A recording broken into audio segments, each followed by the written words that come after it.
సర్వజనుల మీద నేను సర్వజనుల మీద నమ్మరించేదను.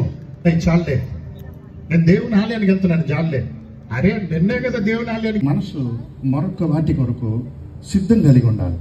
ఆయన ఉద్యమం ఈరోజు నువ్వు ఆహ్వానించాలంటే దేవుడు నిన్ను ఎలా చూస్తున్నాడో నీకు తెలుసుకోవాలి.